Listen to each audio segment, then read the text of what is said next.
Hi, in this video I'll give you an update of my giant pumpkins. I removed one of the plants from my patch. I've been fighting issues with another one of my pumpkins, and I will actually take the sheets off so you can get a better look at the pumpkins in this video. Stay tuned. So since we're over here, we're gonna start with the 2177 Ford. That is what this plant is right here. I just threw it outside of the fence for now, but I will at some point, hopefully soon, get this cleaned up. I removed it, I don't know, probably 4 or 5 days ago, and it's kind of been just decaying or whatever right here on this pile. So I got to get it cleaned up here soon. But so this is the pumpkin I was trying to grow that really wasn't turning into much. So I knew about that one, and then in the last video, maybe I'll come around here, but in the last video I had said there was another one, and I tried to show it. That is where it was sitting. So this is the 2177 Ford plant. Those are the pumpkins. And then I'll give you a quick look. One thing I kept here is the crown and the main vine. So I know there's a lot of weeds here, but so there is the crown. I cut all the secondaries off. But as you can see here, this main vine was fairly thick leading up to the pumpkin. And then once it got to the pumpkin, this is where Cloud Jumper was sitting.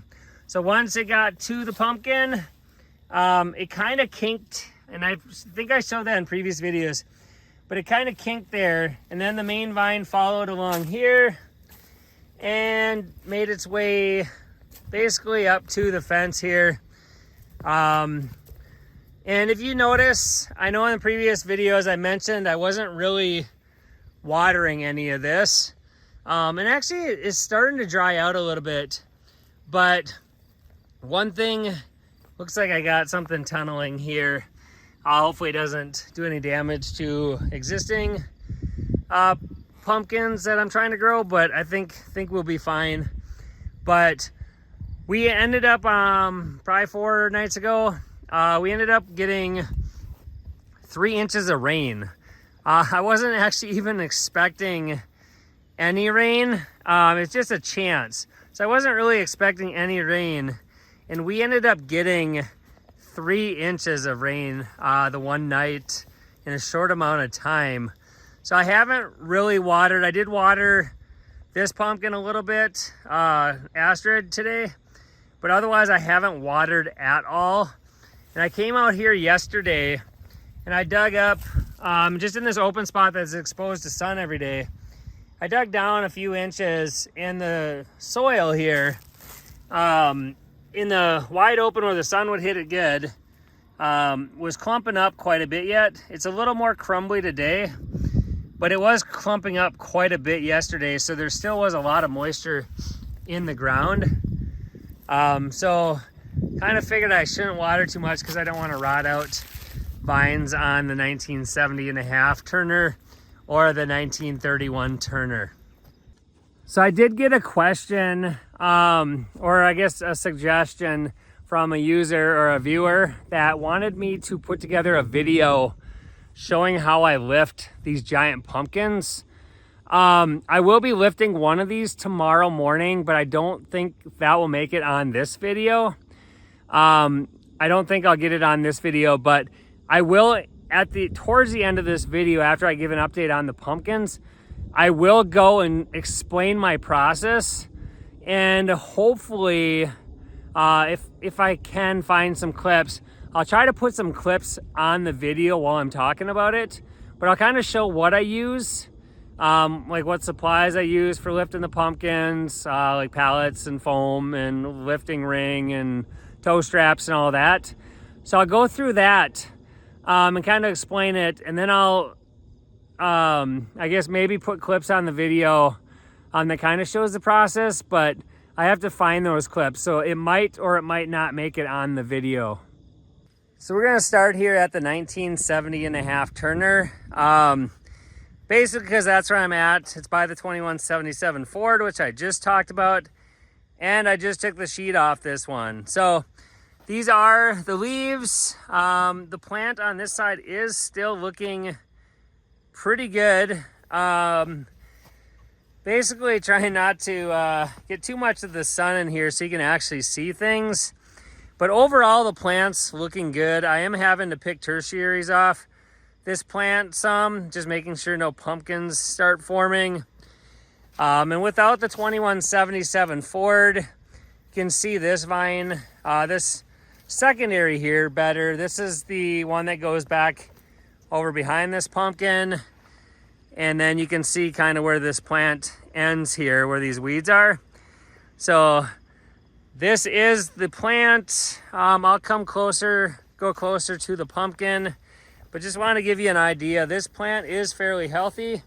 It is still pushing weight to this pumpkin. So here is the pumpkin. So this is Astrid. It's the 1970.5 Turner.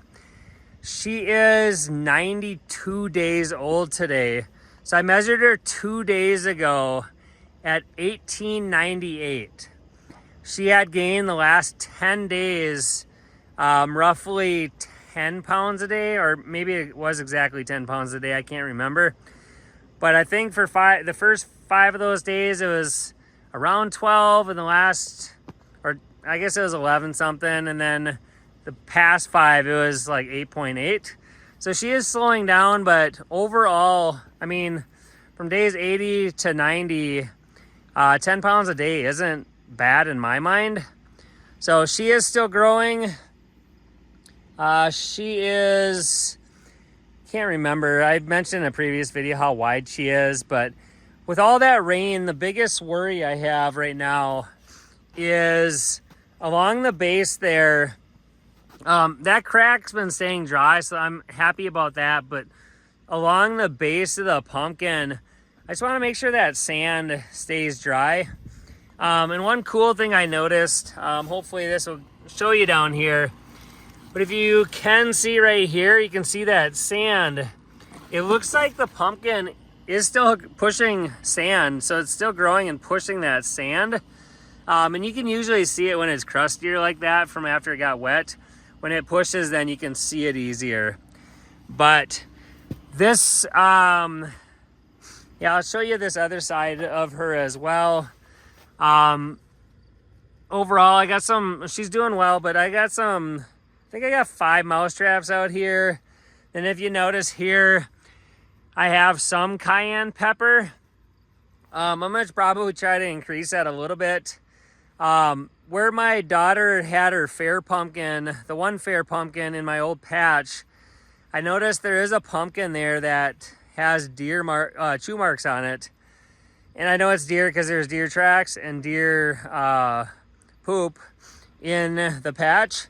So I keep these covered, so I think it'll be fine, but I think that cayenne pepper might deter them as well.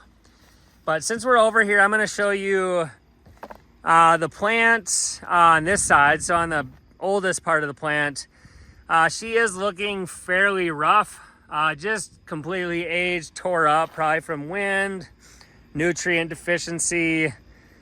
I mean, all different types of things I would assume is causing it. It's mostly just age.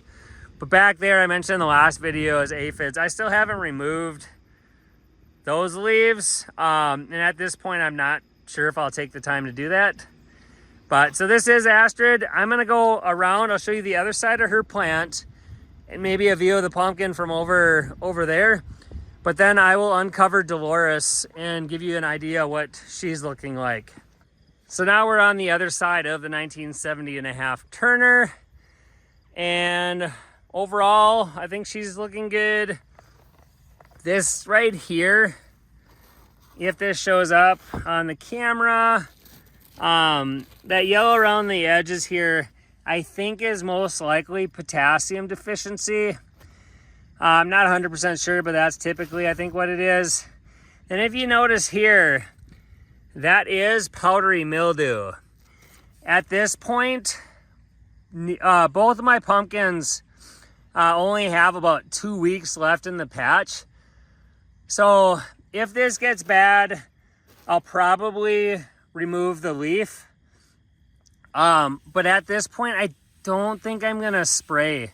I don't know. I just don't want to have it, be hard on the leaves and cause more issues than it's helping. But if it really starts to spread, I'll spray for the powdery mildew. But there is Astrid from this side.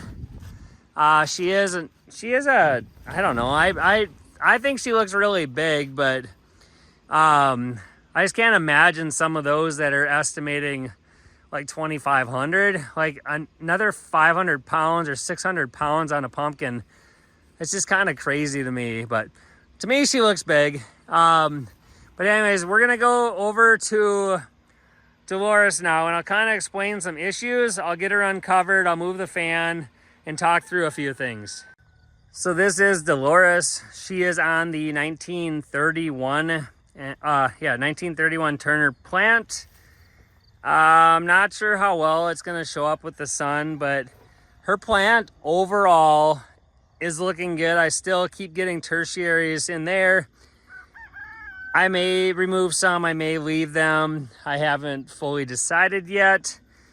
But if you can see her plant, other than some weeds in there, her plant overall is looking pretty good. It gets really rough back there where the aphids are. Way in the back on the first few secondaries are really rough. There's some in there too, but it's maybe harder to see. So here's what I've been dealing with. She's had growth cracks for a while now, and I've been trying to keep them dry, but this one's the one that's been giving me issues. I'll tilt the camera, hopefully it works. So this actually is dry in here. It maybe looks a little worse on camera, but basically this crack got a little bit right here and a little bit right here of rot. So it was right in these spots, it got some rot. So what I did is I took my knife, I sterilized it with alcohol, and then I scraped it out. So I just took the side of my knife, and I guess I have it in my pocket, so I'll show you. It's just my hunting knife right now, but so basically I took the knife and I would just like scrape it in there, and I'd get it so any of the wet flesh, I'd scrape that out down to the solid flesh. And then what I would do is I take hydrogen peroxide and water mixture and spray that in there. So the first thing before I did that hydrogen peroxide, I actually took a paper towel with alcohol on it, straight rubbing alcohol, 70%. And I would wipe it in there. And I don't know, I'm trying to do research on this, but I don't know if I was doing more damage than good, if alcohol is a little too harsh. So I ended up switching, and I did 1 part water, 1 part hydrogen peroxide in this spray bottle, and sprayed that in there. And then I did more research, and when I look back at notes from 2 years ago, on something I tried and it worked, and I did 1 part hydrogen peroxide to 10 parts water. That worked 2 years ago to clean up my cuts. So that's what I'm using now. And then what I do is I put, if I can get it here, I put this hair dryer, basically like right here, turn it on, just let it go on a cool setting. So I have it cool, and I've just been letting it go pretty much all day. So it's blowing cold air in there, and it's directed in this crack, so it helps dry it out and keep it dry and nothing forming. So that seems to have been doing a good job. This crack hasn't caused me issues, knock on wood, or this one, or this one. But then if you want to come over here, this one right here is one I need to look at a little closer. It started off just a crack, and then it had a little spot of black mold. And so then I've been treating it, but I need to make sure that nothing in there is soft. So I may end up opening this up better so I can get more airflow in there. If nothing else, I'm going to try to scrape anything that I can that looks kind of bad in there. But I don't think I mentioned it. Dolores is 96 days old today. I measured her 5 days ago on day 91. I can't remember why I didn't do day 90. But at day 91, she was 1351.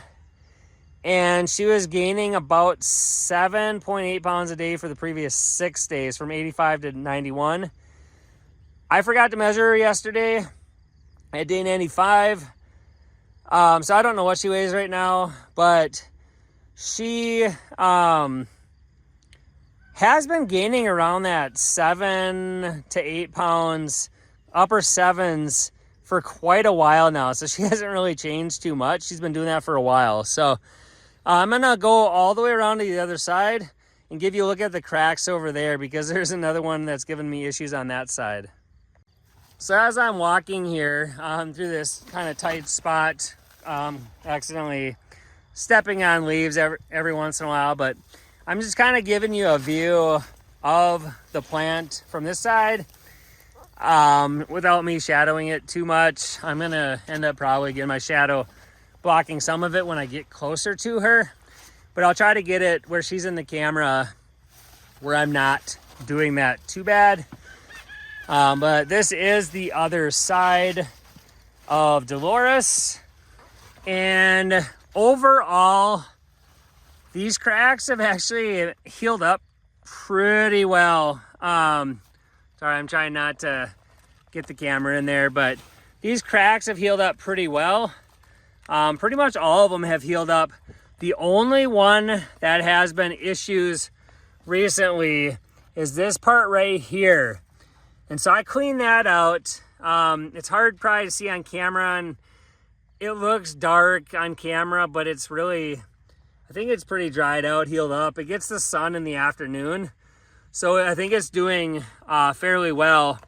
But that crack was causing me, it got soft there, so I scraped it out. And I think it was soft kind of up behind here, but I scraped out the front too, just so I could get direct sun.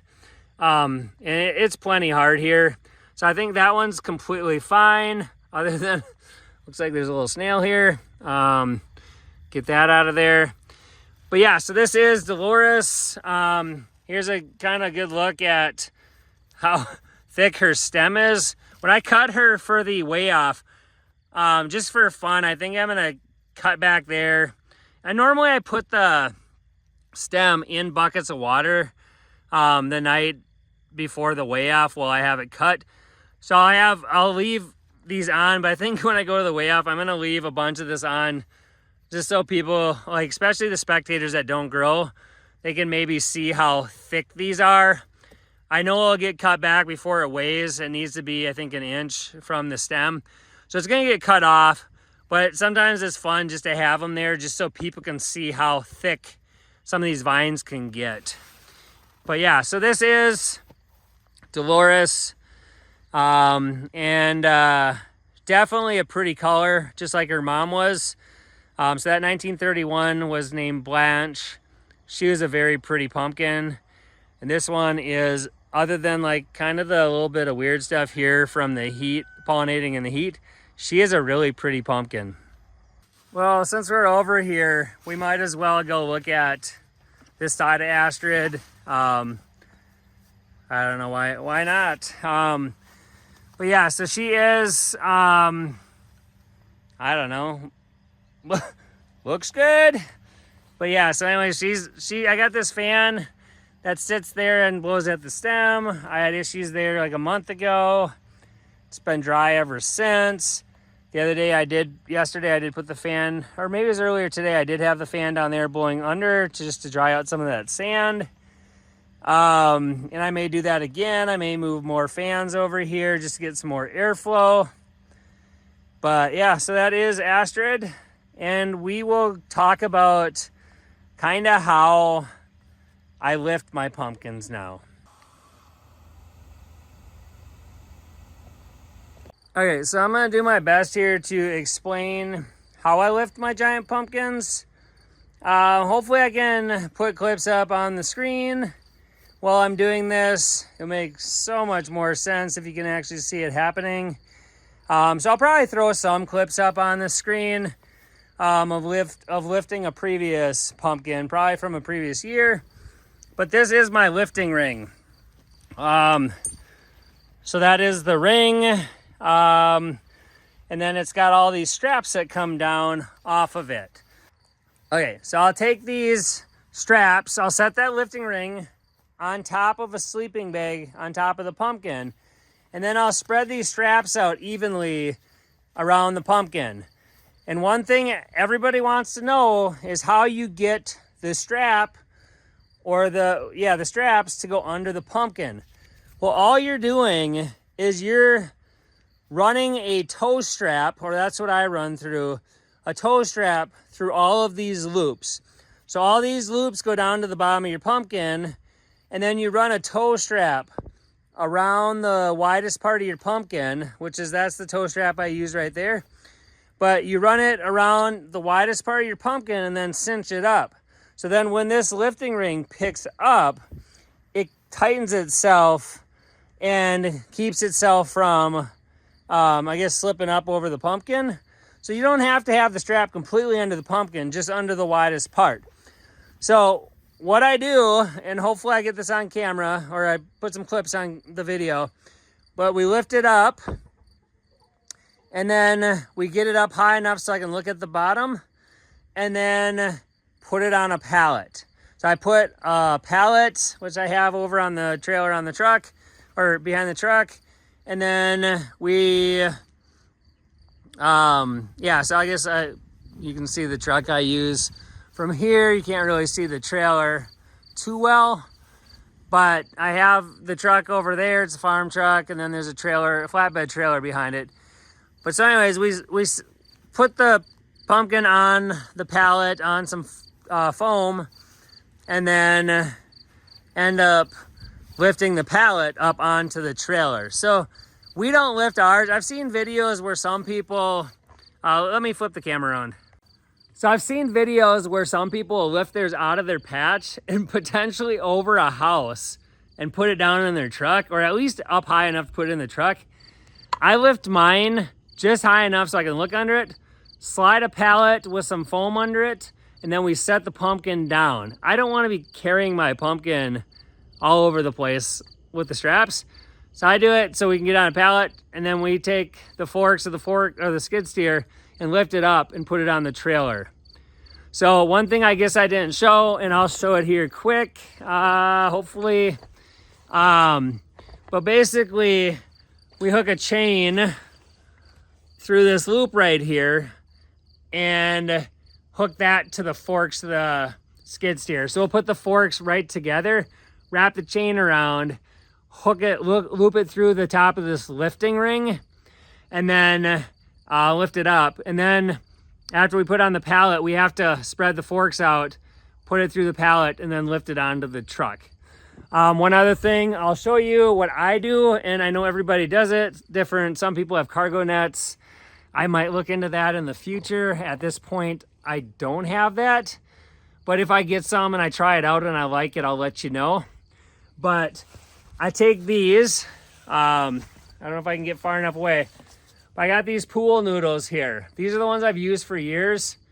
And then I run these toe straps, or ratchet straps, through the pool noodles. So I have two pool noodles here. It's probably hard to tell. I'll hopefully get a clip of this. But basically they're crossed at the top, and I tie them at the top so they don't slide off the sides of the pumpkin, but they'll kind of crisscross. So I'll have two straps. One goes over each direction.